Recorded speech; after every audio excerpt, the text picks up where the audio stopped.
but that perfectionist ideal, it's kind of like a double-edged sword.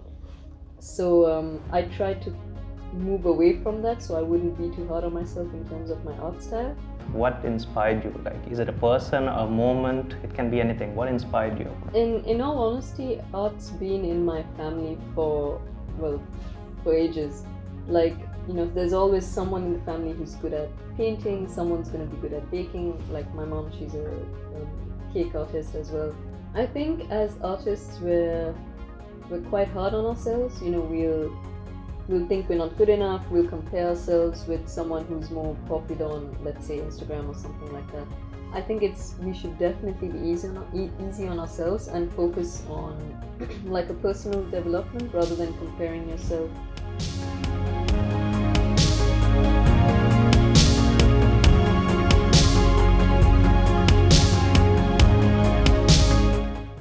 Welcome to the canvas, Ruqaiyya. Tell me about yourself. Tell me, who is Ruqaiyya Reza? That's a bit of a tough one, but I'll try to break it down as much as I can. I would like to say I'm a perfectionist by nature. I'm working on that as well because it's not a trait I'm particularly proud of, especially when it comes to making art, which I can talk about later, of course. Another one is I'm an introvert. Doing this interview was a little difficult for me, but I went ahead with it. And again, thank you for that opportunity. And I'd like to say I'm methodical as well, like in terms of my art process, in terms of the way I think about like tackling art and tackling the subject as well. So, Ruqaiyya, tell me, what do you do as a profession? I'm an interior designer by profession. Ideally, I would have liked to be an artist full time, but this is my this is what keeps me going, this profession. So you're interior design by profession, but then when I saw your art page, I see a completely different style. So tell us, like how did that style come to be? I mean, you study interior designing, which is more like, structured, which is more, you have to be more organized, more what you call there's like a plan. But however, in your style, I feel, I'm not trying to be offensive, but I feel it's more expressive. Tell us about how did that style come to be? So before my current style, I would have a very like remember I said I was a perfectionist, right? So I would always try to do like realistic portraits and try to really get each and every single detail captured. But that perfectionist ideal, it's kind of like a double-edged sword. So I try to move away from that so I wouldn't be too hard on myself in terms of my art style. Because obviously, like you said, interior design is more methodical, there's a process to it. But with art, I don't want to kind of limit myself that way and just kind of go with the flow. So that's kind of where my current style came in. I see. So what would you exactly describe that style as? Because I see a lot of I think water painting techniques, a lot of ink, like illustration. Talk to us about the type of styles you experiment with. So the one style that I'm trying to really focus on is the continuous line drawing style. That's something that's helped me move away from, like I said, being trying to make things look too real and trying to move away from that kind of rigid way of working. I do a lot of line drawings. It's very quick and easy for me to do. Like ink and watercolor is one of my favorite techniques. I'm trying to do some digital art, but I always go back to traditional art. That's like my bread and butter. Actually feeling the paintbrush in your hand, the pencil in your hand, it's very different compared to what I normally feel in digital art. But yeah, I mix and match certain styles, but I'm trying to kind of focus on one style, or at least a couple, so that it doesn't look the same, if that makes sense. Okay, and if I could ask you, what is one of your favorite art pieces from your own collection? Like, what would you say? What would be like your top, maybe your top number one? I don't think I've actually thought about that as like my number one, like my favorite painting. But I think I'll have to go with one of my very first continuous line drawing paintings, because it has a very special place in my heart. But that's where I try to branch away from my previous art style and do something completely different. So that definitely has a special place for me. I guess I'd call that the number one. Nice. And who inspired you to actually get into art? Because I feel like some people when they were young they used to like maybe just do it as for fun, and they thought, okay, maybe I'd go something with this as a career in the future. But then some of them stop and they go on a different career path. However, I think art has followed you. I mean, you are an interior designer now, but what inspired you to, I think, pursue, like, what inspired you to pursue this as a career as well as continue this on the side with experimenting with different mediums and different styles? What inspired you? Like, is it a person, a moment? It can be anything. What inspired you?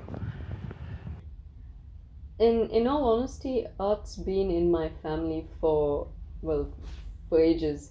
Like, there's always someone in the family who's good at painting, someone's going to be good at baking. Like my mom, she's a cake artist as well. Someone will be good at photography, literature. So that's always been in the family, and we've always been encouraged to pursue that passion. Like we've never been, how to say, like talked down, like looked down upon or anything like that. Like an example in my case would be when I was really young, I draw all over the walls, and I wasn't really like chastised for it. Like it would be encouraged. So I guess the child artist in me hasn't really died, if that makes sense. Of course, I think it's a very important factor if your parents actually or your loved ones motivate you in continuing and trying to improve yourself in a passion such as art. So I respect that. So Ruqaiyya, what's the main difference between working as a interior designer and also doing your private illustrations or and focusing on your personal work? Like, what's the main difference? Like it's kind of like I wouldn't call it a night and day difference, but there's a big difference between the professional side of interior design and the work I do as an artist on the side. So when it comes to the interior design aspect, a lot of the times we're driven by a client brief, we're driven by things like budget, and all those things kind of dictate how we work and how we produce the stuff. um, I'll still have some creative input, but it's limited based on the brief and all those other aspects. When it comes to like to my personal work, and even if it's for commissions or things like that, I don't have to stick to a certain brief. I've got full creative freedom to do what I want, or work and manipulate my style to suit that technique or like whatever the client has asked. Um, but yeah, there's definitely more freedom, obviously, because it's my personal thing, and that's the business side where interior design is. But yeah, that's the biggest difference, I would say. Mm-hmm. So now let's say, like, what do you need? Like, let's say you're working on your illustrations, for example, the ones which I saw on your page. What is the most important thing you need? It could be like, let's say, peace of mind or music. What do you need when you're producing those type of illustrations and all? For me, it's definitely good music, like a good playlist that helps me go with the flow. And the number one thing, I think, for me anyway, is no interruptions. Because once I get into the flow of creating a piece, I do not want to be interrupted, whether it's for food or water or someone's like asking me a question. I'll put my phone aside sometimes as well. I'll just ignore it and I'll just continue working on that piece. So that's my main thing for that. So are you someone who would be more of a night owl, as some would say, like working late nights, or just any time of the day you would work as long as you have that peace of mind and that time? For me, I'm definitely the latter. As long as I have that time and peace of mind, I'll definitely, like, if I'm in the zone, especially because it depends on if I'm in the zone to create or if I'm in the mood for something else. It is more peaceful at night. I definitely agree. But sometimes that creativity it just comes in at different moments for me. It's not really limited to a certain time, let's say. So now tell me, what's one of the worst things you heard as an artist? And I'm pretty sure you've been doing this for a long while, any art related job. So what's one of the worst things you heard as an artist? I think honestly, I've heard a lot of weird things come out from people who aren't artists and who don't understand artists. But I think the worst one is when someone told me, why should I pay that much if I can find an image on Google and frame it? So yeah, that was not the best. So now let's just say, like, did the COVID situation in any way affect you in terms of, let's say, if you are doing for personal commissions, not regarding your full-time job, let's say in terms of personal commissions and your personal work, has it affected it in any way? I do feel a bit of an effect because of the COVID situation. Um, Compared to pre-COVID, the commissions aren't as much as I'd get them, and obviously a lot of people, they're not willing to spend a certain amount of money on art. They have other priorities, which I totally get. So it has changed it for me, but I'm still obviously pushing ahead, doing my own personal work whenever I can, besides my actual job. So, Ruqaiyya, now tell me, what are artists missing nowadays? Like, it doesn't have to be generally a artist who's a teenager or in their early 20s or mid 20s. It could be an artist of any age or gender. So, what do you think they're missing nowadays? I think, like, like personally, when I see artists nowadays, whether it's young or whether they're old, there's a lot of like in terms of marketing yourself, selling yourself as an artist as well. That's something that, like, even myself included, we're not very good at, I would say. So like that's how to explain. So that's something I think would be a good thing to have for future upcoming artists or even artists like um, seasoned artists. So a way to kind of market yourself, especially in this day of social media, which is booming right now. Also, I think, I mean, this might just be me, but I think there's a personal touch that's sometimes missing in some art, like either artist accounts or art pieces. Which again, I will also admit to feeling. Like, let's say you have your own account that's just for art, but then the only thing you do is post art. There's no behind the scenes or showing that human side of you. I think that's really important to do, and it's something I'm also learning to do as well. Like, it could just be like showing your audience like a day in your life, basically. I think that's something that's missing as well. So technically, what you're trying to tell me is, like, they should also show more of, they should focus more on the marketing side, because otherwise, how will your own audience know more about you? Because a lot of, I feel artists, where they're struggling is they have the talent, they have the content, but the world doesn't know they exist. Yeah, exactly. I feel that as well.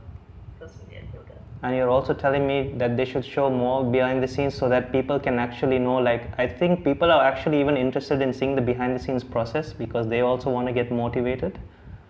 Yeah, for sure. Like, I think behind the scenes, like those processes, showing people what tools you use, even if you tagged, like, let's say, the paintbrush company or the paint company that you use, it'll generate more audience and more feedback, and someone might ask you, like, oh, what do you think of this paint? Or, what's your review on this type of paper, for example.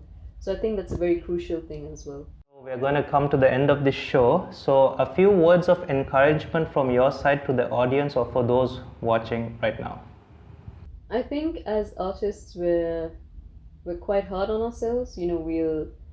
We'll think we're not good enough. We'll compare ourselves with someone who's more popular on, let's say, Instagram or something like that. I think we should definitely be easy on ourselves and focus on like a personal development rather than comparing yourself with how many likes they have, how many followers. I think it's very easy to lose yourself in that cycle, and everyone's guilty of it. I'm not saying I haven't felt that, but I think everyone feels that at some point in their time. And also, like, you should never stop creating, even if you're in an art block or anything like that. You can, like, a simple doodle, it can be a tiny scribble or anything. Like, even when I'm at my workplace, if I'm in a meeting, I'll just randomly doodle stuff at the back of my book just to keep that momentum going, just to keep the thought process going. So I think, like never stopping is good in a way. Like, obviously don't burn out. It's just small doodles here and there, but I think that's important as well. So, thank you, Ruqaiyya, for taking the time to talk with me from Dubai, and It was really a pleasure having you on the show. Thank you so much. I really appreciate the opportunity.